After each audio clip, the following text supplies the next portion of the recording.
ఉన్న సినీ నటులే వైసీపీలో చేరుతున్నారని టీడీపీ నేత రాజేంద్ర ప్రసాద్ వ్యాఖ్యానించారు. జగన్ ఇచ్చే ప్యాకేజీలు తీసుకుని వైసీపీకి ప్రచారం చేస్తున్నారని ఆరోపించారు.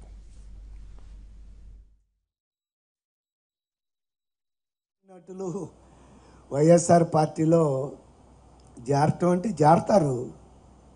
మరి ప్యాకేజీలు వాళ్ళకి అంత చక్కగా ప్యాక్డ్గా సఫిషియెంట్గా అందంగా ఆకర్షణీయంగా ఆ సినీ నటులకి మోహన్ బాబు గారి దగ్గర నుంచి ఇవాళ జారుతున్న వాళ్ళ వరకు వాళ్ళందరికీ జగన్మోహన్ రెడ్డి తాను దోచుకున్న 1,00,000 కోట్ల రూపాయల అవినీతి సొమ్ములోంచి కోట్ల రూపాయల ప్యాకేజీ ఇస్తున్నాడు.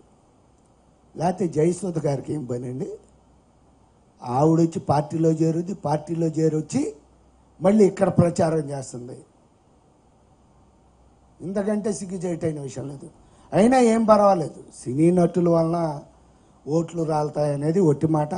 అందులో ఇప్పుడు వైఎస్ఆర్ పార్టీలో చేరే వాళ్ళందరూ కూడా కాల్ షీట్లు లేక పని పాట లేక